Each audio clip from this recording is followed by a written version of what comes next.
All right, y'all. What's good? What's good? Good Friday. I hope you all are having, or at least have had a good day so far. If it is Friday morning, good morning to you. If it's more in the evening time, like I said, I hope you had a good day. Mm, yes, guys, if you are here, please hit the like button and comment away whenever you feel ready to do so. But yes. So today has been a really nice day. Pretty busy at school, but I was able to come home. If you check on the channel, I recently just posted some uh, tofu burger recipe that I did. It was pretty fun to make. And pretty soon, I think tomorrow, I will release a video of like tofu scrambled egg style. And oh, that was delicious. That was good. So I know a lot of people were asking me recently about like me being vegan, or I want to say I'm vegan, but outside it's really hard to be vegan. In the house is super easy. Outside, nobody is vegan in Japan really. In terms of like Japanese people, there are very few compared to the population as a whole. So yeah, and if I ever met a vegan Japanese person, that would be interesting. I would definitely want to have them on, this live stream. But Uh, yeah. So people were asking me just how do you become vegan? How do you keep like muscle mass as a vegan? You're not even eating eggs anymore. Like, how are you, doing this? And basically, it's all about studying like where you can get other sources of certain vitamins and minerals from. And for some odd reason, protein seems to be the big thing that people love to talk about. Nobody talks about vitamin C or A or B or B12 or anything. Like, just protein. Protein is the biggest thing. And I was talking to one dude maybe 2 weeks ago, right? And he was trying to trash me for being, trying to go vegan. And, he was like, well, where do you get your protein from? Now, me, usually about a year ago, I would have been pissed off trying to defend my, defend my lifestyle. But honestly, now, when you get to, I guess you get to a certain point where you just can't be bothered with people's opinions of you. And as long as you can obtain and maintain inner peace inside yourself, nobody outside can do you any mental harm. So, Jazz, what's up, man? What's good? What's good? Jamie's, what's going on? What's going on? Thank you for joining. Thank you for joining. So, like I said, I just posted a video on how to make a tofu burger. Please check that out. Only one more week before I get to fly to Japan. Awesome, awesome. I'm looking forward to you hopefully making videos when you get here. And please let me know when you arrive. It will be really cool to talk to you in the live stream, or just, it might be even cool to meet you if that's possible. But yeah, so what's it called? So yeah, this guy, he was trying to trash me for being vegan, right? And this guy was pretty hefty dude, man. Like pretty, you know, I want to say American, but I mean, there's a big, obesity thing in America right now. But he was a pretty hefty guy. He was from the States, right? He's like, man, like, why, man? Why you vegan, dude? You ain't no meat, you ain't no eggs, man. Stupid. And I'm like, dude, okay, whatever. He said, man, where do you get your protein from? Are you so healthy?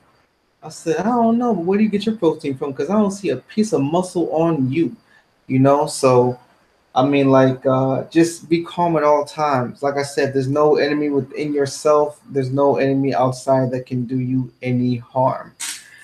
I'm new to the whole Japan experience. What would be the best thing to use for internet connections? Pocket Wi-Fi, maybe. Um, it depends on what you want to do. Of course, you can get your phone. Your phone's going to be connected with the plan to data, and you can always use Wi-Fi on a phone.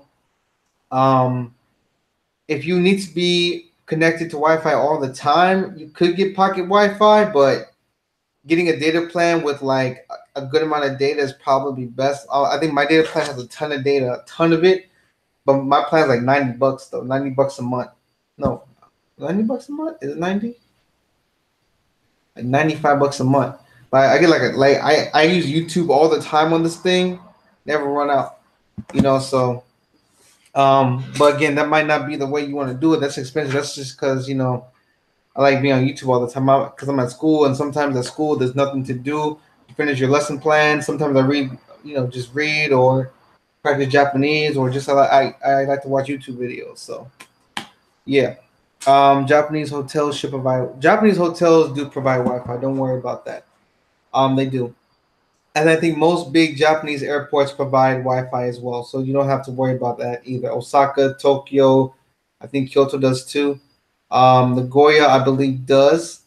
Uh, yeah, I think Nagoya does. So you should be okay. Um, no worries. But if you want to be on Wi-Fi all the time and you don't want a huge data plan, you could get pocket Wi-Fi, but that also comes with a plan too because it's not unlimited. I don't believe. So just be careful with that. It might be best to just get a really big data plan because then you're paying for a plan on your phone and then a plan for your pocket Wi-Fi. Hello, Taylor Nicole. What is going on? Thank you for joining tonight. Thank you, thank you, thank you. Yeah. So, guys, if you are, I'm not sure if you guys are. I don't know, but if you guys are interested in being vegetarian or vegan in Japan, or not even just that, but possibly being able to cook easy meals that are cheap and very affordable and easy to make, let me know, and I'll try to see if I can do a video on that, or if I can just let you guys know how to cook that. Cause man, I'm doing everything with tofu. Tofu is so good. Tofu is amazing. So let's see. Uh, let's see. Okay, got that. What's going on, Joe? What's good? What's good? What's good with you, Taylor? How you doing? How are you, Jazz? I'll probably try anything in Japan. I know I have to try and get used to Japanese food, like sushi, something I ain't used to eating. Yeah, I mean, but they have different kinds of sushi. They got vegetable, they got fish. I think they got tuna. They got a whole bunch of stuff, and it's pretty good. Of course, I only eat the vegetable kind, but I mean, it's. I've heard at least it looks good. But Japanese food is fresh. They take care of the food. They take care of everything here, really. So it's really nice. I think the only thing that Americans and Western people have to get used to is the food portion sizes because it is much smaller than in the West. Which for me is a good thing because it does help you. It helped me cut down a hell of weight. Um, but yes, yes, yes, yes, yes. Let's see. Um,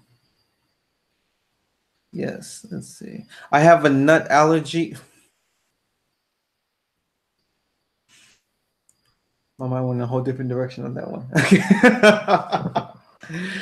And so I got to be careful with what I eat in Japan. Yeah, I mean, yeah, just be careful with everything that you eat. If you do have any kind of allergies or um anything that is medical with food, just be careful. But I mean, you should be okay though. No worries. Good. How is it living in Japan? Japan is very nice. Japan is cool. Uh, Japan is Japan. I think. I mean, Japan's good, man. It's good. I'm going to be traveling a bit more in Japan, which is going to be really nice. I'm really excited for that. Going to some new places, so I'll take some video and some photos out there. That is awesome, guys. It also, please join the Facebook group Expat Creatives. That's the best way to get to me and my co-host DeAndre directly through Facebook. If you have anything to ask us about Japan or whatever, then you can ask us through there. And yeah, that would be really cool. And also, if you can support the page, patreon.com/this is Joe, if possible. If not, it is also okay. Okay, glad to hear it. Yeah, it's cool. It's cool. Japan is good. Very, very nice. Do you own an apartment in Japan? How do you actually live there? The process long and hard. Um, Here's the thing. Most foreigners, I would say, a good majority of us, we come to Japan through an eikaiwa, a private school, and that kind of school is where you work nights and weekends. And usually, those kind of schools, it's a business, so they have bought an apartment complex and they use it for their teachers. Um, and you rent it out through them, and it's pretty good. So at least you have a place to stay. Um, What else is there? What else is there? What else is there? I don't own this place. This is just a rental. To buy a place in Japan, this size is hella expensive. But you can also like get a house in like the real countryside for like three to 700 bucks a month. If you're lucky. Um, but yeah, this is a nice rental place. This is like prime real estate though in this area of Okazaki, so that's why I'm living here. This is good. Um, to get your own place though, even renting, it takes a while. Like you have to like you might have to pay key money, which can be from like 500 to 2,000 bucks up front. Um, Plus possibly even like 1 or 2 months rent. Um, it gets pretty hectic sometimes. Uh, if luckily if your company can help be a sponsor for an apartment, that makes things much easier. But of course eventually you're going to want to get your own thing, so but don't worry about that like your first few years here, man. Like just go with the company or have your company help you with finding an apartment if possible. So yes, and saving money is very important as well. Very, very important indeed. Let's see. Um, oh,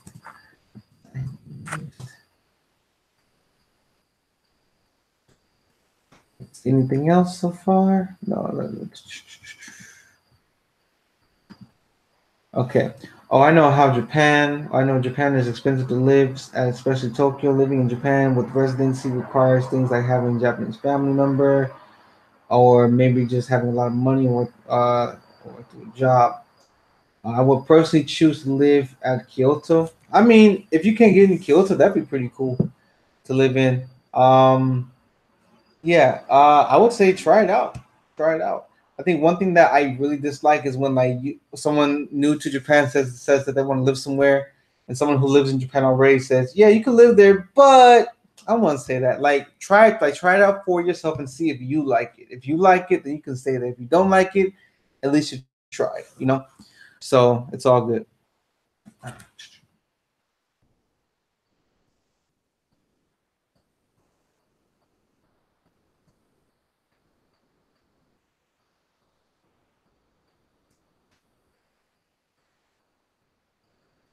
see. So guys, I am actually just finished the book I was talking about before, which is The Power of Now. It was a really good book. I really like it, and it's a good book if you're starting to get on the journey of awakening yourself. If you are someone who says you're woke, I want to say to you, can't be woke if the planet itself is awakening. Um, Kyoto is popular for foreigners. It's not even expensive as Tokyo. Also in the country where it's more peaceful. Yeah, I mean, I'm sure there's like a lot of countryside expert aspects to Kyoto. So I mean, yeah, try it out for yourself. See if you like it. If you like it, then you stay. If you don't, then go somewhere else. It's cool. Um, yeah, but today, guys, I think the main topic for today is going to be like how not to create enemies in your life. How not to. Now I'm not saying that enemies won't be created, but I'm saying like through your own actions and through your own mind state, how not to create enemies based on what you say, do, and present yourself. And how you present yourself. I'm speaking on this from experience. So like I would say about, I don't know how long ago was it, maybe 4 or 5 months ago. Um, looking back at my channel, I was going through a phase where like I was very, gung ho about, empowering black people, empowering, I knew black people could be, much better than we're portrayed on media and all this stuff, right? And basically my mind state is, and the people that I hang around, we're very like hard workers, and when there's something that needs to be done, we do it in that moment. We nip things in the bud in that moment. There is no procrastination. Um, so that's kind of what we do, and most people are not like that, because most people just want to chill, and it's cool. But I kind of forgot about that aspect of life, just because life is so fast here. It's like we slowed down a bit, but at that time it was pretty fast.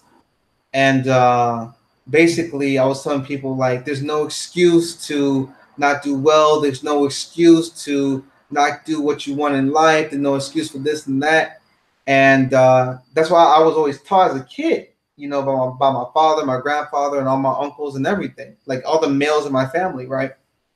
But one thing that I had, to strongly, to remember, was that not everybody had the same upbringing as me, not everybody had the same mind state as me, and not everybody was in the same uh, level as me. Not saying that I'm any higher or lower than anyone, but just like we're all on different levels of life.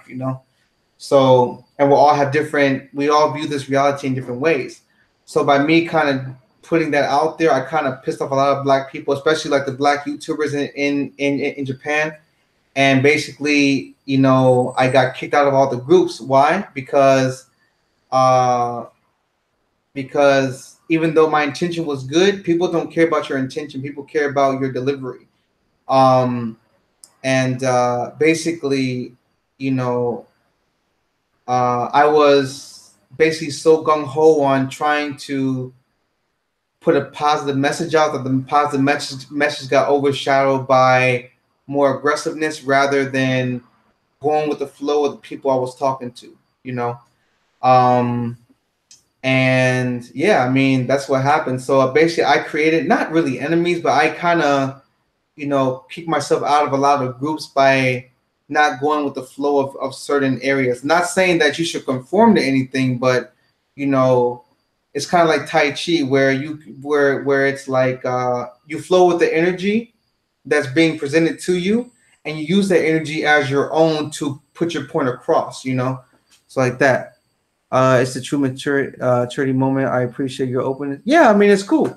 Um, yeah, I mean, like I said, like like that was probably the best lesson I could have had in recent years, in terms of how to flow with the energy of people. Like know your intention, and then put your intention or present your intention in a way where people can understand, and also you need to try to understand people as well, because it's better to understand than to be understood.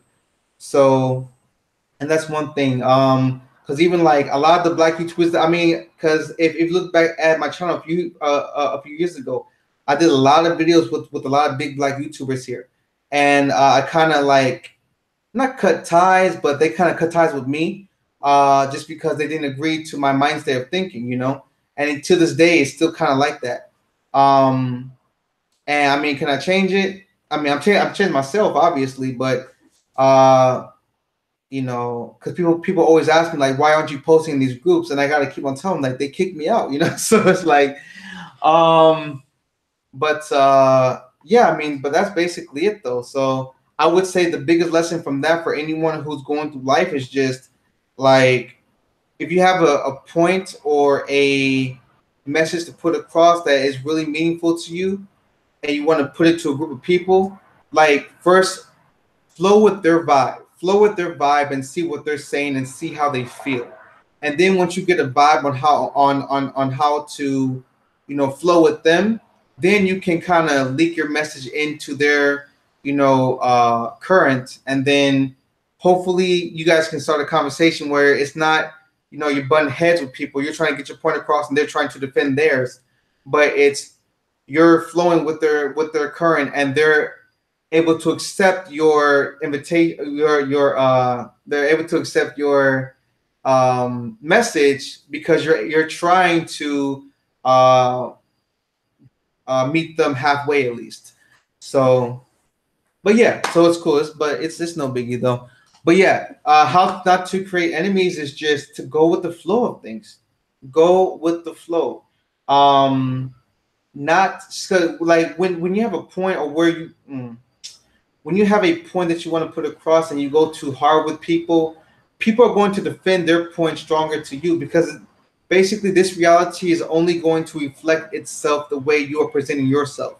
So if you're going with them like with passion and a good intention but overshadowed by a bit of anger, then you're going to get that right back at you. But if you're going in there with like a point of trying to understand where these guys are coming from, then it's possible that they can try to also see where you might be coming from, and you might not even agree on anything thing that you guys are saying, but at least there is respect there. There is respect, and there's probably mutual understanding that there is a disagreement, but there is no disrespect. So that is good, and that's one of the biggest things that I learned through that experience. Let's see. Yeah, so it's pretty good. Um, but yeah, so basically, I think another thing would be when something like this happens, we have to look at ourselves like, what did we do wrong? Because it's really easy for us to point the finger and blame other people for a situation that has happened. But we also have to look at ourselves and say, what could I have done better to make the situation turn out a bit more positive or a bit more in my favor? Um, and when we're able to look at ourselves and find our own blame in the situation, then we take up a lot of pressure of blaming other people, and that releases a lot of that. I guess cuts down the anger that we have toward people because we're not putting our attention of blame on them. We're putting our attention of blame on ourselves because then we can see, okay, maybe if I had done this, it would have turned out this way. Because maybe if you had changed yourself, the whole situation might have changed as a whole as well. So it's good. Inspirational. Although in this world, enemies exist in various ways. Bullies, people that intimidate. That's just how reality is. People like that exist, and you just got to deal with it and handle it. Yes, and when I say like to not create any enemies, I'm not saying that enemies cannot be created. Because there are people who are always going to be jealous. There are people who are always going to allow their anger to be their identification of who they are, you know. And that's a very dangerous thing because when you identify through an emotion, you're identifying through something that is not tangible, that is not here to last. The only thing that is here to last is inner peace. Because you can be sad, you can be angry, you can be happy, you can be any emotion under the sun. But in all those emotions, you can still find inner peace because at least then you can know, okay, I'm not feeling well right now, but let me stay calm. Let me think about the situation and let me see how I can um, turn the situation into a more positive outcome. For example, when my grandmother passed like 2 weeks ago. And before I went home, I told my brother and I told my mother, I can't see my grandmother's body in this casket. She is my second mother. I can't see her in that. If I like when I go, you are going to have to like do something because I'm going to be just balling out everything. I'm going to just go crazy when I see this woman in a box, you know. Um, and it was funny because when I got there, when I saw her for the first time, like I was able to, I was of course sad, of course, but I was able to keep myself calm. Like I had a very like inner peace moment when I saw her, and it wasn't like I was able to control my emotions in that moment. I was able to control myself, and even though I knew she was gone and that she wasn't coming back, I still felt a bit of joy because at least I know now, like, okay, I saw her, it's over, it happened, she's gone, but life still has to go on. And when the craziest part of the whole experience was going back into her home and she wasn't there. That was just freaky. But um, but even being there, it was like, okay, This is the way things are. We can't change the past, nor should we want to. Accepting the way things are is much more important than trying to think about the way things should be. Because when you accept the way things are, you relinquish any form of anger, you relinquish any form of hostility towards the situation, and you can focus yourself in the present moment. And in the present moment, that is where you can find solutions to make your future better, because the future is nothing more than continuous present moments happening one after another. So, uh and with that, like, I was able to really control myself and just accept the fact that she was gone and that life is gonna go on, so yeah, and it's cool. But yeah, and I was able to get over her death like very quickly, surprisingly. And it was I think it's more because it's like there's no point in me trying to ball out and cry and you know just keep thinking about the past, because the past is the past. It's there for you to learn from, and that's it. That's all the past is there for you to learn from. It's not for you to bask in. It's not for you to dwell on. It's not for you to stay in. It's for you to learn from, glance at it from time to time, and learn from a mistake or an experience that you had before, and keep it moving. Because the past, you cannot stay in the past. If you stay in the past, your future cannot happen, and you're not in the present moment where true inner peace can happen. Inner peace can only happen in the present moment, not in the past, not in the future. So anyway, I also think the way somebody acts doesn't reflect their race, gender, or age. It really depends on their mentality and the way they are thinking. It's like somebody seeing an opportunity and taking it. Yeah, here's the thing. Like, race has nothing to do with consciousness. Race was created in the 1860s. And if that's the case, all that time before the 1860s, how could race have affected anything? It didn't affect anything back then. It's not going to affect anything now. It is a man-made mental construct to separate people in a very false man-made hierarchy, which does not exist. It does not exist. There is no such thing as race. It was created to divide people and to conquer all when we're fighting against each other. That's it. Because at the top, I'm sure there's white people, black people, Asians, everyone under the sun. I'm sure there's one person of each race at the top looking down at all of us, laughing while we're being stupid fighting each other.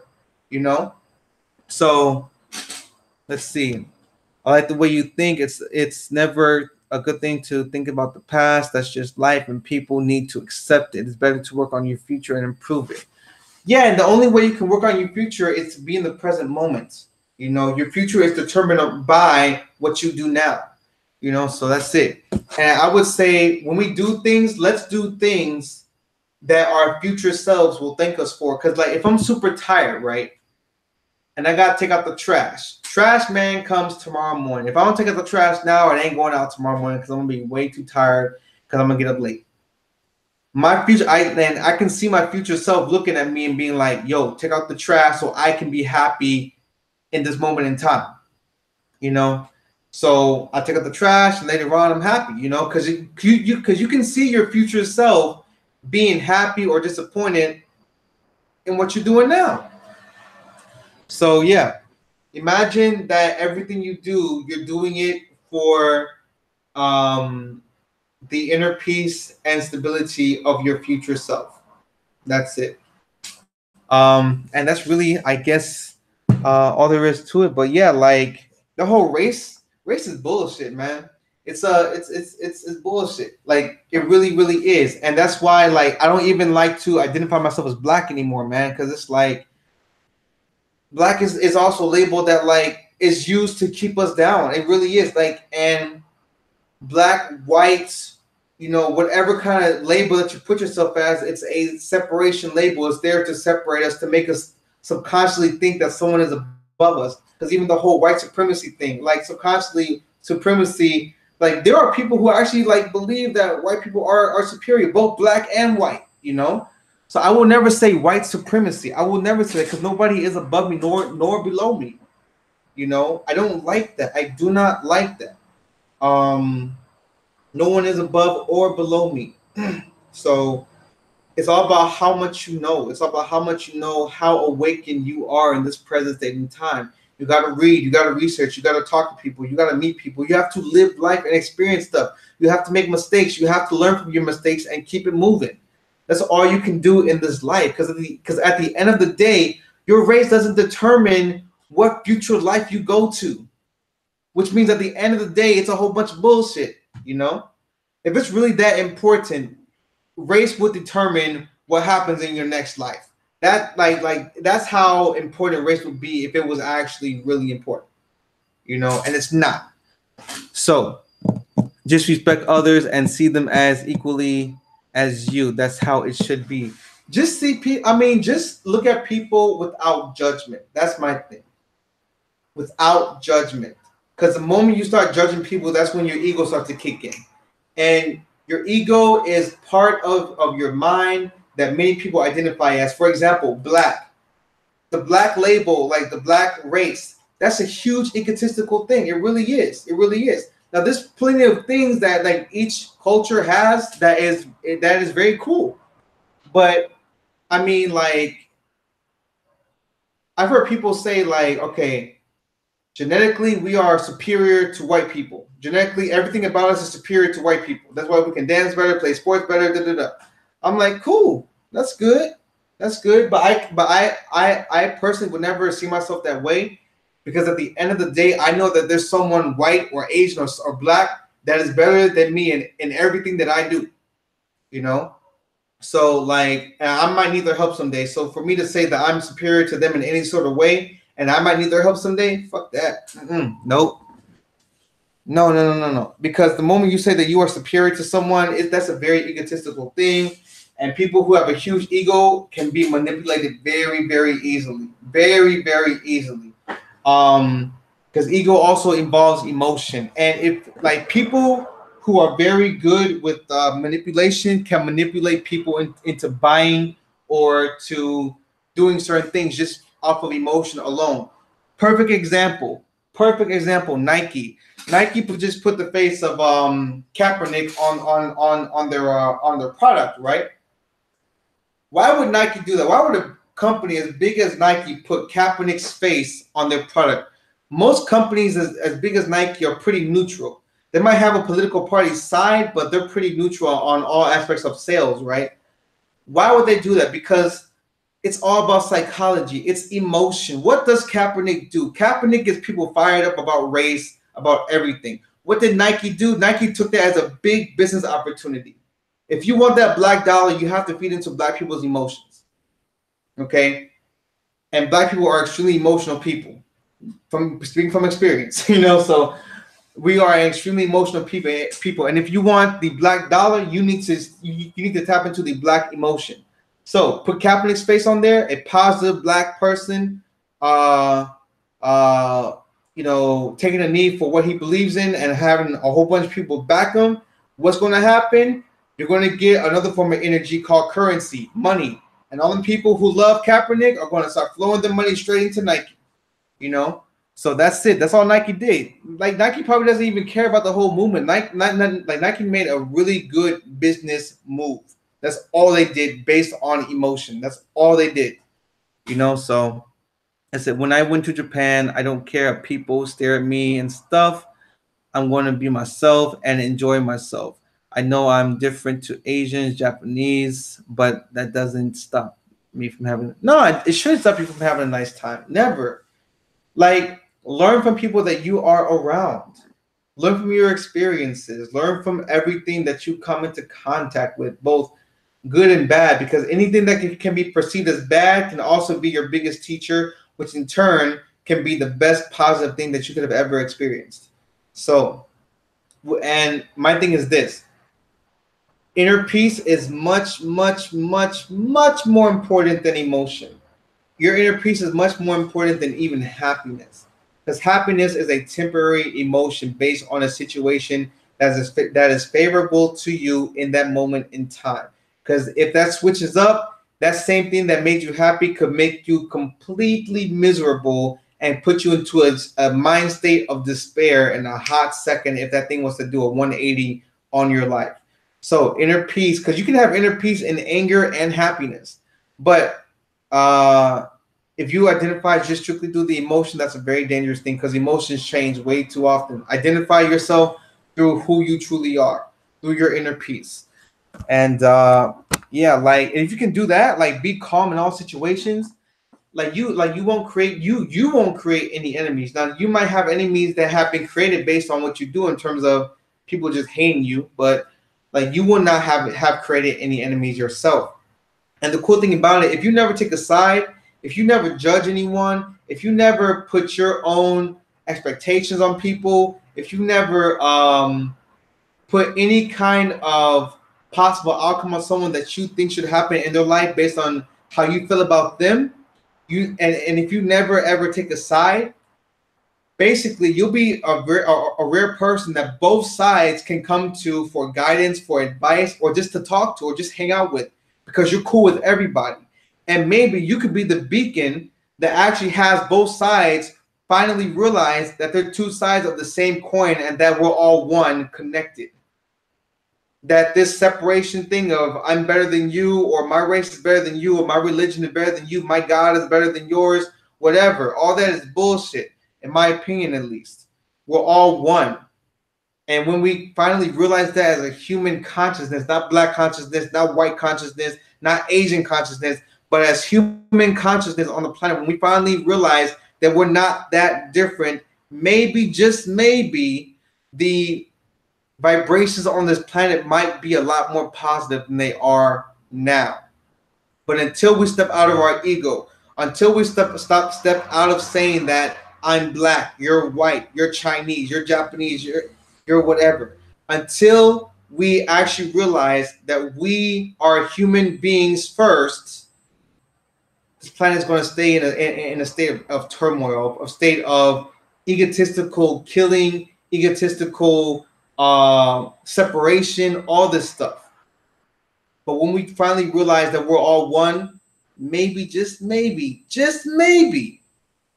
we might be able to actually create a world of complete abundance for everyone, both mentally and physically. So with that being said, guys, that's really all I had to say. So I think I'm going to call it a night because I'm getting kind of tired and I have to be up pretty early tomorrow morning. But guys, thank you for joining. If you were here, please hit that like button. And yeah, guys, thank you for tuning in and listening to my rambling today.